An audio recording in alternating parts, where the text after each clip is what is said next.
In this section we'll look at the physics of diffusion and ask, how do molecules move about?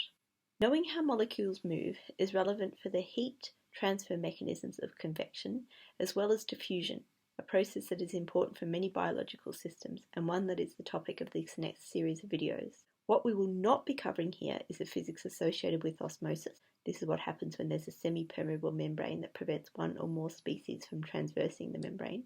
And we'll not be covering differing fluids, i.e. when we have two fluids involved in mixing, like air and blood, or blood and water, where solubility is important. We have already seen in this course that on the molecular scale, matter has kinetic energy associated with temperature, which results in the molecules, and this is most easily conceptualized in terms of an ideal gas, having motion as a result of their thermal energy. This movement of molecules as a result of their temperature is key in terms of the process of diffusion. Surprisingly, the effect of the movement of molecules as a result of temperature is relatively easy to observe. In fact, a botanist called Robert Brown observed this process back in 1827. He was studying pollen in drops of water under an optical microscope when he observed the pollen grains moving around in an odd jittery motion. At first he wondered if he had discovered a living self-propagating element that had previously not been described in plants, but by repeating the experiment with inorganic matter he was able to conclude that this was not related to the plant being a living thing. However, the physical mechanism for this jittering remained a mystery for another 78 years, till Einstein explained it in one of his 1905 papers, supporting the existence of atoms and molecules. This so-called Brownian motion, named after Robert Brown of course, is the random motion of particles suspended in a fluid, a liquid or a gas, resulting from their collision with the fast-moving atoms or molecules in that gas or liquid. And the molecules, even at relatively low temperatures like room temperature, are moving very fast. In fact, the nitrogen gas molecules moving around us at the moment, at room temperature, are moving at several hundred meters per second. The tracks of particles moving in random directions look something like this. This is a so-called random walk. Diffusion is a direct consequence of random thermal motion, so given this happens anyway, it is energetically, in a sense, free, i.e. living systems can exploit this property without having to waste energy driving the process. Thus we will see that diffusion is used in many biological processes, such as the delivery of oxygen and nutrients to various parts of the body, and the removal of waste from cells. Jellyfish have exploited the diffusion of oxygen directly through the water through their jellyfish skin, negating the need for gills and not needing to waste energy pumping fluids around their bodies. Diffusion is actually a very slow process and is fairly difficult to demonstrate, but one common demonstration is to add a drop of coloured liquid to a glass of still water and watch the colour gradually spread. The pure diffusion process can be easily disrupted, however, by variations in temperature and water currents, or by a change in density between the dye and the water. Now we will look at molecular motion in more detail and start to add some numbers and equations to describe the situation. Let's consider a particle in a liquid or gas. It has a starting point here at this red dot and has some finite thermal energy. On average, it moves distance L before colliding with another particle. L is the mean free path.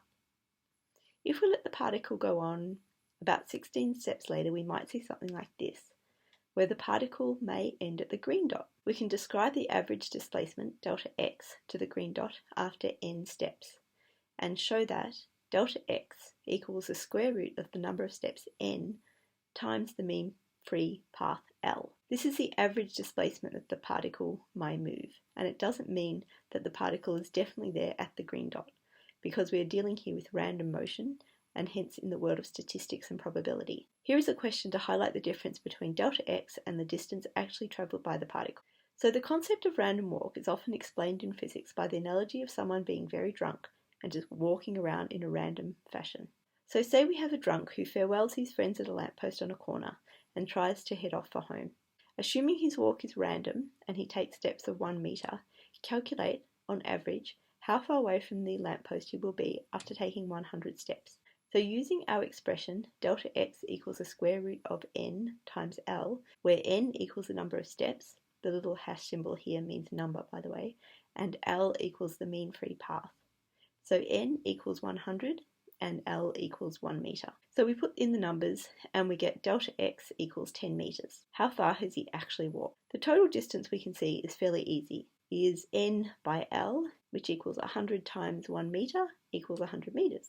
So we can see that walking around like a random particle is not a very efficient means of getting anywhere. But remember, if this was available for free, i.e. if the drunk could catch a free Uber, for instance, then it might be worth doing, although he would not get where he wanted to go, of course. So we want to find an expression for time, and to do this we need to use the speed that the particle is moving. The total distance travelled is n times L, and we know the expression for delta x, which we can rearrange to show that n equals delta x squared divided by L squared.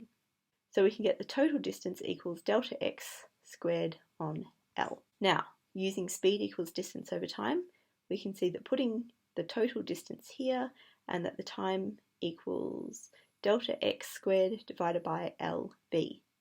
We can use this to illustrate one of the core ideas of this topic.